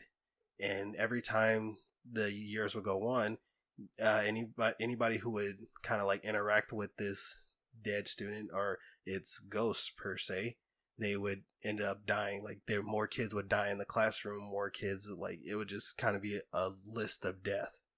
So Koichi ends up seeing this girl. He hears about the rumor, but I guess he kind of like doesn't really, I don't want to say he doesn't care for it, but he kind of blatantly ignores it. And he ends up interacting with Mei, and lo and behold, a student dies. I believe the first student died of, what was it? An elevator? I think that was a nurse that he talked to, and she talked to him. He talked to Mei. Therefore, she dies. She died in an elevator crash. Wow. And then another student ends up dying of a heart attack. Probably the most, mind you, horror anime. First of all, that's a surprise to me. I don't really see too many horror animes, but horror anime off the bat. One kid dies from a heart attack, one of the most tame deaths in the anime, while another kid dies from a lightning strike. Another kid dies from a whole pillar falling onto him. Probably one of the most gruesome deaths was a kid got caught up in a boat fan, literally torn to shreds. That's really, really gruesome. Okay, continue. So, and like I said, I pretty much just said what it was. Honestly, I didn't get to the end, but I watched a good decent amount. And that was the first death. The first death was because I just saw the character. So the first death that we see is this girl named Yukirari Sakuraji. Guys, we will learn Japanese one day and we'll be able to pronounce these names with no problem, but that day is not today. But Yukirari is Yukirari is the first girl to die because she ends up becoming friends with our main character Koichi. Koichi ended up talking to Mei, and they kind of warned him against it, but as soon as she saw him talking to Mei, she started to try to ignore him because you didn't want to get caught up in the rumor of, you talk to the dead kid, therefore everyone dies. And unfortunately, I guess she didn't get away from him enough, because as she sees Koichi down the hall, she's trying to get away from him. She's like, "Oh, I'm sorry, I gotta go." And she has her umbrella and she has her like book bag, and she's going down the stairs, and he's just trying to catch up to her. So she's being very frantic, very panicky. She going down the stairs, she slips. As she's tumbling down the stairs, her umbrella kind of falls in an awkward position, and the tip of the umbrella stabs through her throat. What? And she just pools of blood just fall out on the umbrella, and that is the first episode. So definitely a lot of gruesome animes on our list, everybody. A warning for all this. Also, I lied. That wasn't the first death. I lied again. The first death was actually a teacher stabbed his throat with a knife. So what? So why are all these people dying? The teacher stabbed his throat and himself in the throat with a knife because I believe it was stress, or I forgot. He comes into the classroom, not even really starting the classroom off. He's just like kind of stressed. I guess he said like 2 words, and then out of nowhere starts wielding a knife, starts flinging it all over the place, and then bam, stabs himself in the throat. And then first death on the marker. I actually watched a video about this. Some guy, I probably have to give himself a shout out, but he has a video. He has a death count of all the people who died in another. Yeah, definitely say watch out when you guys watch this one. Could probably leave you psychologically messed up. It is, and by the way, the reason why our main character kind of interacts with her, because he wants to find out the mystery of why is this way, why are people dying and such. So he tries to get in contact with May. He tries to figure out what the history is, and you actually do figure out one way or another what eventually happens. Yeah, so this is something I'm gonna have to look up real quick just to kind of see what's going on and to see what's happening, because I'm really curious as to why all these people are dying out of nowhere after talking to a dead kid. And here's the crazy part: she's not dead. Everybody knows she's not really dead, but she sits in the dead kid's desk, so therefore dead. Oh, yes, that's messed up. Bullying a kid. Bullying is never good. So, another. And I know I probably actually got that maybe like a little twisted though, but if you guys want to also touch up on what I'm saying here, go ahead, send us comics at mavericks.com. Most definitely. Shameless plug. Alright, and so for my last one, guys, last one for the list, I have Rosario Vampire. I know a few of you, like few of these die-hard fans who have been watching anime before we were born definitely know about this anime. Oh yeah, so Rosario Vampire is once again shoujo and like old school classic. It is centered around a kid named, oh my gosh, why is his name like not even coming up inside of my head? Susuke Ano. Like, I'm trying to do all of it. It happens. Yeah. It happens. Yeah, Susuke Ano. He's just an average kid trying to go to school, and like he kind of gets on the wrong bus. He goes to a school for monsters. And by monsters, we mean like your vampires, lycans, werewolves, witches, ghouls, Frankenstein monsters, stuff like that type of monsters. So this is a shoujo romantic one, so you can obviously guess. You have the male character falling in love for the female character, and the female character is Mocha. Sound like you're about to say Mikasa. Yeah, is Mocha Akashiya. Okay. And she's a vampire. She's one of the strongest races out of all the monsters. Oh, because we all must love vampires. I'm sorry, I'm a werewolf fanatic.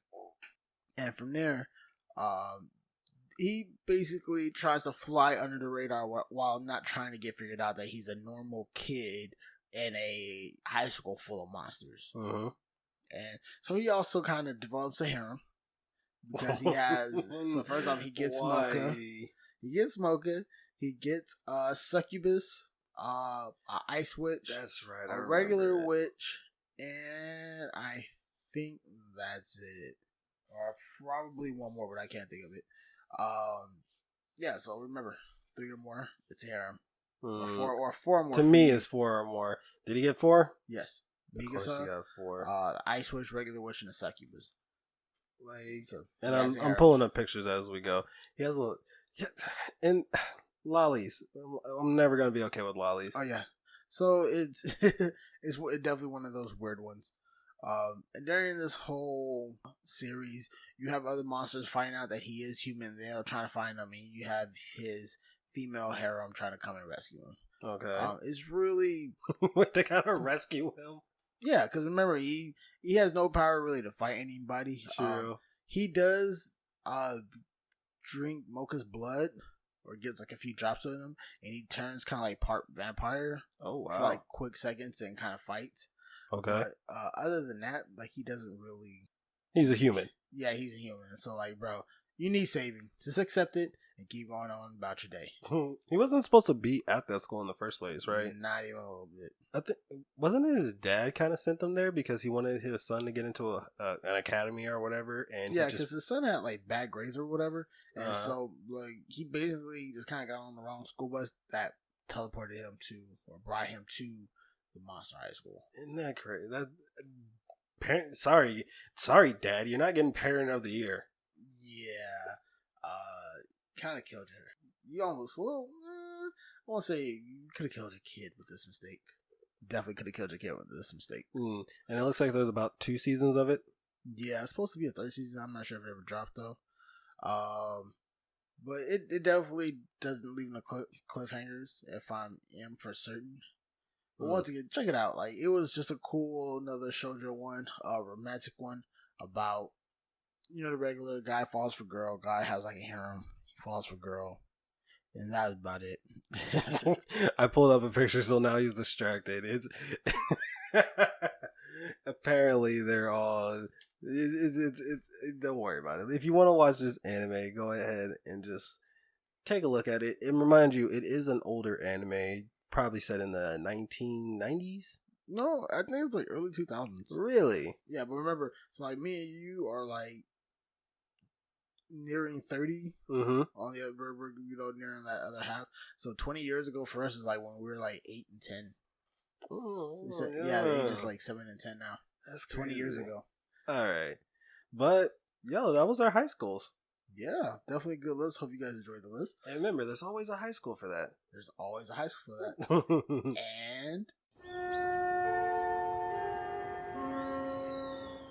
And so from here, guys, we're gonna give you guys our weekly recommendations. The recommendations are honestly one of my favorite portions of the show. I do like them too. So, little brother, what is your recommendation of the week? Oh, cool! I get to start off this week.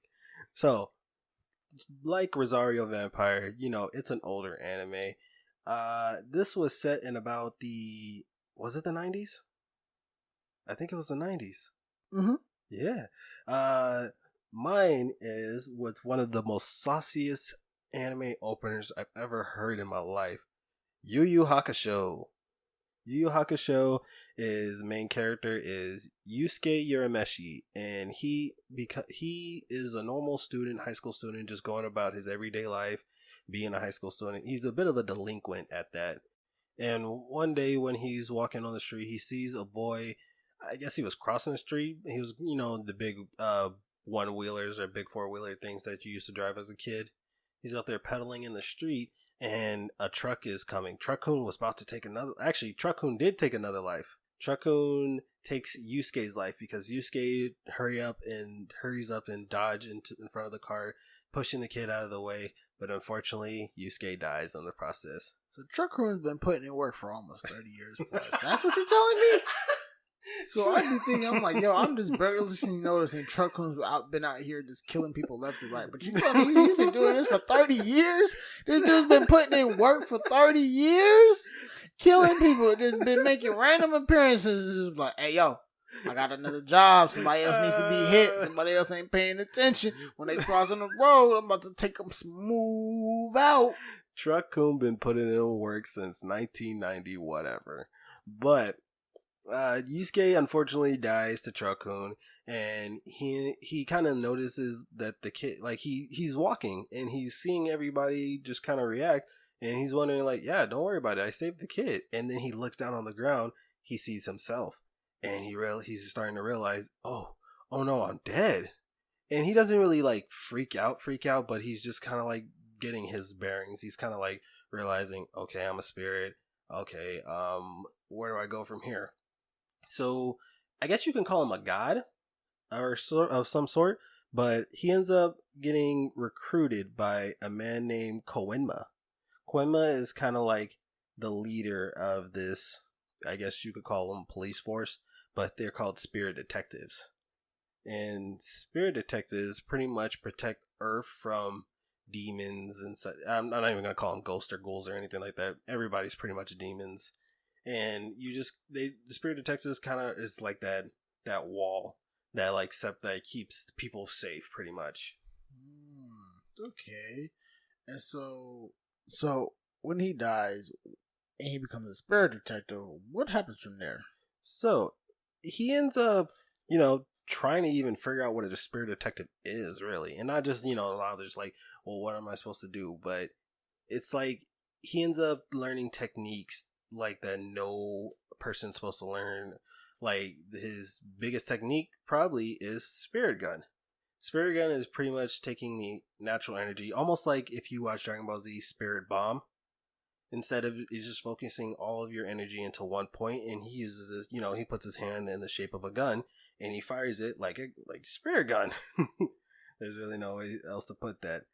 But he ends up learning this technique, and he just fights upon hordes and hordes of demons, trying to just be what the spirit detective is, and that's saving people. So he ends up getting allies along the way.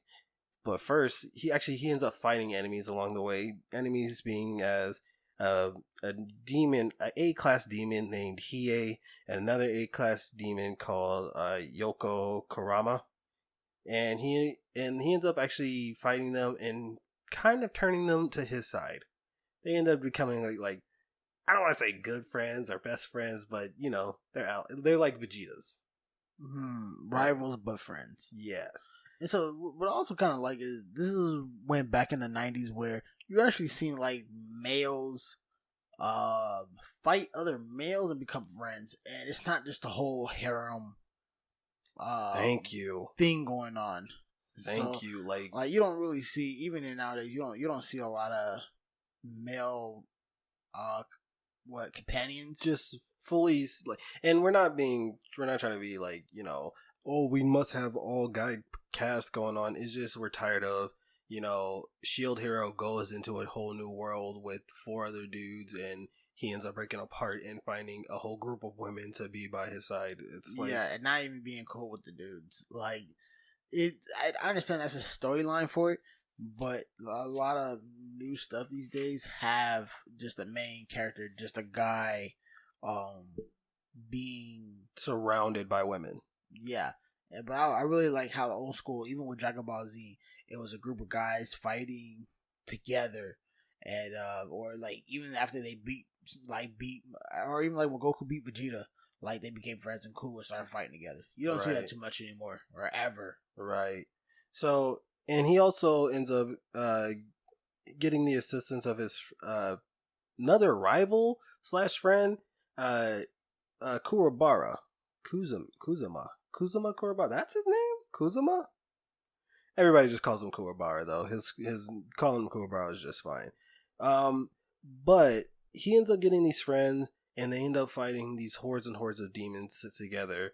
And it goes through its arcs. There's like 2 seasons to it, and the tournament arc is probably one of the biggest arcs and most entertaining ones. They fight upon these teams of teens, and their final fight is with this guy named Taguro. Taguro is, jeez, if you want to know what I want to compare him to, I guess a modern, like an old school Frieza. Not really, but like power scale level, like a dude who constantly kept transforming and kept getting powerful. Tagoro was probably like one of the first to do it. Yeah, I think he was like one of the final bosses for the TV series. That was like its first main final boss. And his second one was probably a guy named, or not even probably, was a guy named Jesus. Buffering. Buffering. Okay. His name was Sensui. Shinobu Suensui. Oh god, that name is so hard to pronounce. But Shinobu Suensui turns out to be another spirit detective, and Yusuke has to come to grips of realizing, like, first of all, I'm not because he came into this came into this being a spirit detective thinking that he was the first and only. Turns out Suensui was not only the first, but he's kind of better at it. Nah. And he has to come to terms with it, and there's like 3 main villain arcs, but to be honest, go watch it for yourself. If I haven't captivated you with this, you get 3 main villains who are all top tier. You get a whole arc of just like, you get arcs and arcs of just like,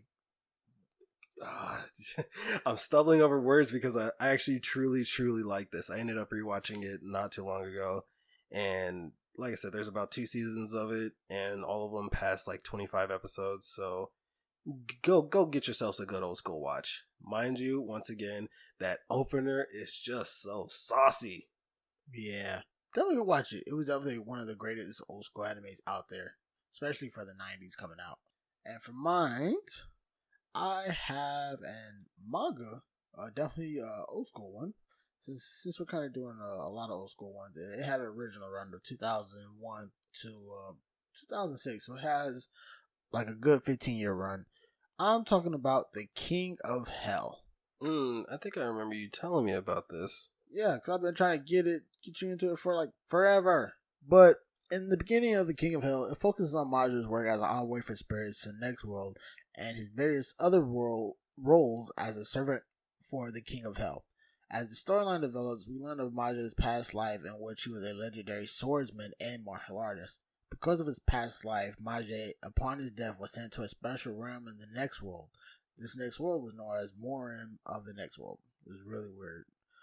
It's reserved for great warriors whose past lives were deemed to be either evil or to be too great, they really like a great threat, possibly a threat to the kingdom of hell.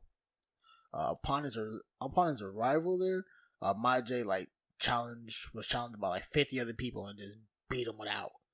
Like, he just like massacred him without any struggle at all. Dang, talk about top tier character. Yeah, but because of this, Maju was considered to be one of the most dangerous people in Morum and was removed by the king and made envoy to the next world. So because he was so powerful, like, he was told, like, all right, bro, you can't be here. You were too powerful, so we got to get you out of here. And aware of Maju's incredible power, the council of the next world declared that he was too dangerous and placed a seal on him, causing him to revert to his teenage form and suppressing the vast majority of his powers. And so this is where this is where you kind of see him. So that like first part was like really a backstory.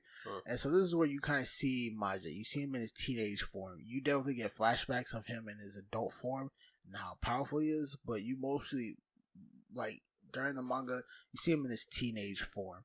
And the story kind of continues where there's a rift, and demons are starting to get loose into the human world, and then the King of Hell forces you to go and hunt down the demons. So, Yu Hakusho and King of Hell are kind of like the same, right? A little bit, yeah. Yeah, definitely. But to an extent. But with the King of Hell, Maja was supposed to they say he's supposed to hunt down the demons and everything, but the demons could almost possess other people's bodies. And so, it was some really, really great martial art type of fights in there. Like I said, definitely like a little tournament art. He met other professionals at his age.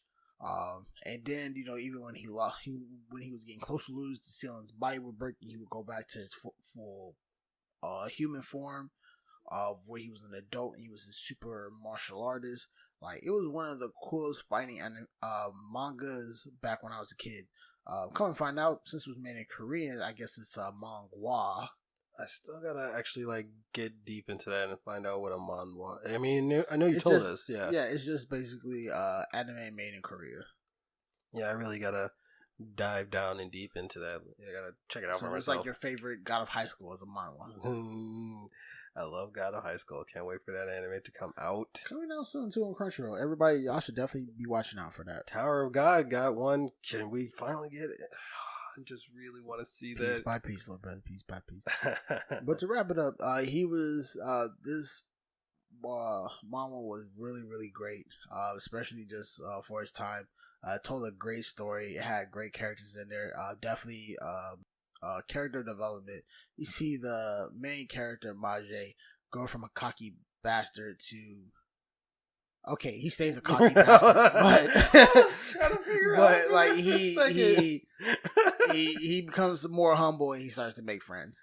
That's the best you're gonna get out of him because he's like, yo, I'm the best, and nobody here can dispute that. And many people are trying. After he beats them, he's really like, so I told you so, and like he's really Is he Escanor? He's definitely like Escanor, but he's almost more he'll play. Let me see, who else is Just a cocky person who will laugh at you while beating your butt.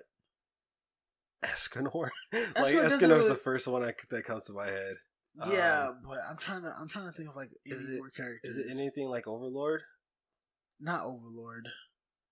Vegeta? Not Vegeta. Definitely not Vegeta. Because when Vegeta starts to beat somebody, he really gets in his head.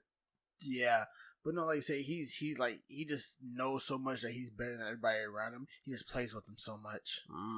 Like he did, like, a lot of stuff he can't take serious. I mean, Sinbad is a little bit more humble with it, but Sinbad can pretty much. So far, I've seen him beat almost everybody he's come across. Sinbad is too humble for the persona. It's really hard for me to match up anybody to him now. So Vegeta's cockiness, but with Sinbad's power. Yes. Okay. You can go with that. Okay. But alright, guys, that definitely wraps up our recommendations of the week. And that right there wraps up our wonderful episode of There's a High School for That. There's always a high school for that, guys. Probably my favorite example is like if you want to be a school girl who's also an idol, you're gonna get a high school. That's probably the most funniest thing to me and silliest. I think one of the craziest ones that they that we can't cross off was like Kakaguri one, where there's a Gavin one. Like I said, it might have not made our list, but just to have one out there like that, like just because I do like to gamble a little bit. Like, yes, it's a vice. I really don't do it a lot, but just as a form of entertainment as an adult, it is quite rather fun. And if there's a high school that we missed or a high school that you guys were really into that we didn't say, go ahead, send it into the comments at mavericks.com. Oh yeah, definitely leave us a comment down there or send us an email. You can also shoot your emails at mavericks at gmail.com. That is MAVREAKS at gmail.com. Or you can hit us up at BBEMAV2020 at gmail.com. That's BBEMAV2020 at gmail.com. Also, if you guys are listening to us on Spotify, iTunes, make sure to give us a 5-star and leave comments there as well. Guys, please hit us up on Apple Podcasts or iTunes, or most podcast platforms, and give us that 5-star rating and put down whatever you would like to say in that little bar down there. It's to help feed Apple's weird algorithm, apparently. Something like that. But alright, guys, thank you guys for listening. We know this was a long episode, but we hopefully you guys listen all the way. Jeez, please, yo, that'd be awesome. Much love. We will see you guys next week. Peace.